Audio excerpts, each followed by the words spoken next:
जल्दी से आपको जरा बता दें जो लिस्ट भी क्योंकि पहले ही आ चुकी है कि कौन कौन से आतंकी जिनको मौत के घाट उतारा गया है। ऑपरेशन सिंदूर में मारे गए टॉप आतंकी खालिद उर्फ अबू आकाशा, लश्कर तैयबा का खतरनाक आतंकी, जिसके बारे में जम्मू कश्मीर में आतंकी हमलों का आरोपी इसको बताया जाता रहा है कि जम्मू में जिस तरह से आतंकी हमले हुए उसमें इसका हाथ रहा है। अफगानिस्तान से हथियार और गोला बारूद, लश्कर की सेंट्रल कमेटी का यह सदस्य है खालिद उर्फ अबू आकाश, जो ऑपरेशन सिंदूर में मार गिराया गया है। टॉप आतंकियों की हम आपको बता रहे हैं ये जानकारी। अब आगे बढ़ते हैं और अगला नाम है मुदस्सिर खादियान खास उर्फ अबू जुंदाल, लश्कर तैयबा का ये खूंखार आतंकी जिसे भी इस टारगेट किया गया। मुरिद के आतंकी कैंप का ये इंचार्ज बताया जाता है। हाफिज सईद के दामाद का ये सहयोगी बताया जाता है। लश्कर के डिप्टी चीफ खालिद कसूरी के बेहद करीबी बताया जाता है। वहीं अगला नाम है मोहम्मद हसन खान, जैश ए मोहम्मद का खूंखार आतंकी मोहम्मद हसन खान, ऑपरेशन कमांडर मुफ्ती असगर खान का बेटा है ये, अब था में कहिए इसे। पीओके में सिदना बिलाल आतंकी कैंप से ये संचालन किया करता था। आतंकियों की शूरा मीटिंग में ले जाता था ये हिस्सा। और जैश के चीफ मसूद अजहर का सलाहकार और बहनोई हाफिज मोहम्मद जमील उर्फ जमील अहमद, जिसकी अब हम बात कर रहे हैं। बहावलपुर के जैश हेडक्वार्टर का इंचार्ज था ये, जिसे निशाने पर लिया गया है। ये टॉप आतंकी जो ढेर हुए हैं, जैश मोहम्मद शूरा का सदस्य हाफिज मोहम्मद जमील उर्फ इसको जमील खान अहमद कहिए, भारत के खिलाफ जिहाद के लिए युवाओं को उकसाने का इस पर आरोप है। मासूम युवाओं को बरगलाने का काम ये दरअसल किया करता था। अब ये कैसे एक्सपोज पाकिस्तान हुआ है वो भी जरा हम आपको इन तस्वीरों से बताते हैं। इसकी काफी चर्चा रही। इन तस्वीरों को अगर आप देखें, यहां पर आतंकियों पर जब भारत वार करता है और आतंकियों का जब जनाजा निकलता है तो पाक सेना के अफसर वहां पर पहुंचते हैं। वहां पर आप देखिए ब्रिगेडियर फुरकान शब्बीर आपको नजर आएंगे, लेफ्टिनेंट जनरल फयाज हुसैन खान नजर आएंगे, मेजर जनरल राव इमरान सरताज नजर आएंगे। ये हम आपको सीधे अब दिखा भी रहे हैं किस तरह से आतंकियों के जनाजे में पहुंचे हैं ये सब। वहीं आईजी साहब पहुंच जाते हैं, उस्मान अनवर, मलिक शोएब अहमद एमएलए हैं, वो वहां पर पहुंच जाते हैं। तो यानी आप देखिए किस तरह से जनाजे में जब आतंकियों का जनाजा निकल रहा है तो पाकिस्तान के नेता हों, उनके अफसर हों, वो वहां पर पहुंचे नजर आ रहे हैं। तो ये बेनकाब करता है पाकिस्तान के चेहरे को जो खुद आतंकवाद से ग्रसित खुद को बताता है, और जब उस पर आतंकवाद पर प्रहार हो तो किस तरह से ये बाहों में समेटने की कोशिश करता है। वहीं भारत ने सीजफायर पर सहमति तो दे दी है, लेकिन यह भी साफ कर दिया है कि आतंकवाद तगड़ी चोट होती रहेगी।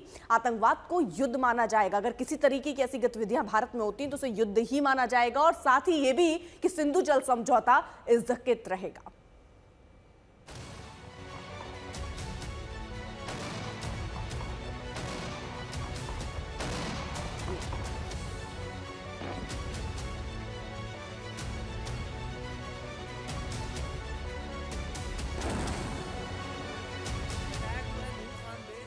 पाकिस्तान की अक्ल ठिकाने लगने में 56 घंटे भी नहीं लगे। भारत ने जरा सी नस क्या दबाई, पाकिस्तान का दम फूलने लगा। एटमी हमले की धमकियां दे रहे पाकिस्तान को हकीकत समझ में आ गया और वो घुटने टेकने पर मजबूर हो गया। The Director General of Military Operations of Pakistan called the Director General of Military Operations of India at 15:35 hours earlier this afternoon. It was agreed between them that both sides would stop all firing and military action on land and in the air and sea with effect from 1700 hours Indian Standard Time today. Instructions have been given on both sides to give effect to this understanding. The Directors General of Military Operations will talk again on the 12th of May at 1200 hours. Bharat ने शांति का विकल्प चुना है, लेकिन अपनी शर्तों पर। Cease fire की गुजारिश पाकिस्तान ने की। भारत के पराक्रम से पसीना पाकिस्तान का छूटा। अमन के पैगाम के साथ उसने हाथ आगे बढ़ाया। शनिवार दोपहर 3:30 पर पाकिस्तान के डीजीएम ने भारत के डीजीएम को फोन किया। पाकिस्तान की तरफ से युद्ध विराम की गुजारिश की गई। यह कहा गया कि अब वो कोई हिमाकत नहीं करेगा। पाकिस्तान का प्रस्ताव हमने मान लिया, लेकिन उससे दो टूक बता दिया गया है कि भविष्य में आतंकवाद भारत के खिलाफ युद्ध माना जाएगा। सिंधु जल समझौता स्थगित ही रहेगा। कारोबारी, वित्तीय और कूटनीतिक पाबंदी जारी रहेगी। खबर है कि पाकिस्तान सीज फायर के लिए जबरदस्त बेचैन था। वो हर मुमकिन दरवाजा खटखटा रहा था। पाकिस्तान के एनएसए भारत के एनएसए से बातचीत के लिए तलबगार थे। खैर, भारत सीज फायर पर सहमत तो हो गया, लेकिन सिर्फ और सिर्फ अपनी शर्तों पर। मंजीत नेगी, दिल्ली, आज तक। ऑपरेशन सिंदूर को लॉन्च करने का मकसद साफ रहा, जम्मू कश्मीर के पहलगाम के आतंकियों और उसके आकाओं को सबक सिखाना, और दूसरा सबसे बड़ा मकसद था सीमा पार आतंकियों के कैंप को ध्वस्त करना है। पहलगाम के आतंकी जो थे, जो आकाओ थे, उनको सबक सिखाना था कि अगर ऐसी कोई भी गतिविधि भारत में होती तो मुंहतोड़ जवाब दिया जाएगा। अब आपको जरा बताते हैं कि ऑपरेशन सिंदूर के टारगेट क्या क्या है। ऑपरेशन सिंदूर के टारगेट के तहत पाकिस्तान और पीओके में 9 आतंकी कैंप थे। बहावलपुर में आतंकियों के ट्रेनिंग कैंप और मुरिदके में आतंकियों के ट्रेनिंग कैंप को दरअसल टारगेट किया गया है। अब आपको जानकर यह खुशी होगी कि हमारा मकसद था वो पूरा हो गया है। ऑपरेशन सिंदूर के तहत हमारे रणबांकुरों ने पाकिस्तान के 100 से ज्यादा आतंकियों को ढेर किया। इस ऑपरेशन में पाकिस्तान के 11 एयरबेस तबाह हो गए। वहीं पाकिस्तान को घुसपैठ के जवाब में उसे भारी नुकसान उठाना पड़ा है। ऑपरेशन सिंदूर में लश्कर और जैश के टॉप आतंकी मारे गए। यूसुफ अजहर, अब्दुल मलिक रऊफ, मुदस्सिर अहमद, हमारे जाबाजों ने इन्हें मार गिराया है। इन तीनों आतंकियों के रिश्ते कांधार हाईजैक और पुलवामा आतंकी हमले से जुड़े हुए हैं।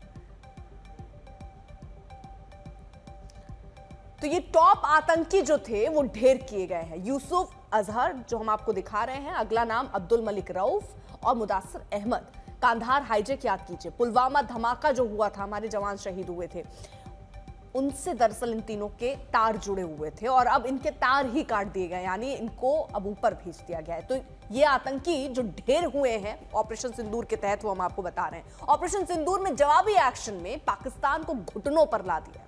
भारत के जवाबी एक्शन में लाहौर में रडार सिस्टम तबाह हो गए, वहीं गुजरांवाला के करीब रडार नेटवर्क नष्ट हो गए हैं।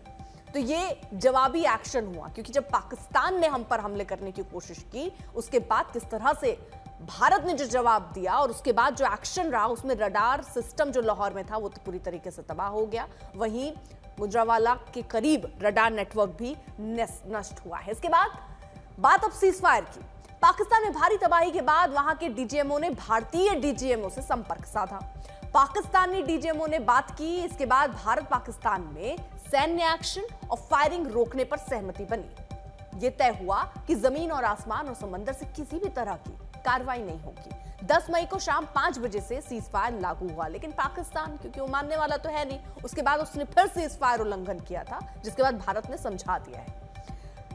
10 मई यानी कल शाम 5 बजे से सीज फायर लागू हो गया था, लेकिन उसके बाद भी वहां पर जब सीज फायर का उल्लंघन हुआ तो भारत ने कड़े शब्दों में समझा दिया है कि अब अगर कोई भी कदम पाकिस्तान की तरफ से उठाया जाएगा तो उसका मुंहतोड़ जवाब दिया जाएगा। वहीं जब सीजफायर हो गया तो पाकिस्तान ने क्या किया, यह जानना भी जरूरी है। पाकिस्तान ने सीजफायर के बावजूद भारत के रिहायशी और सैन्य इलाकों में ड्रोन भेजे, जिसके बाद भारत ने पलटवार किया। भारत ने पाकिस्तान के सभी ड्रोन को मार गिराया है। और पाकिस्तान की करतूत देखिए, भारत टारगेट कर रहा है आतंकियों पर, आतंकियों के कैंप पर, और पाकिस्तान कहां टारगेट कर रहा है? भारत के रिहायशी इलाकों पर, सैन्य इलाकों पर वो ड्रोन भेज रहा है।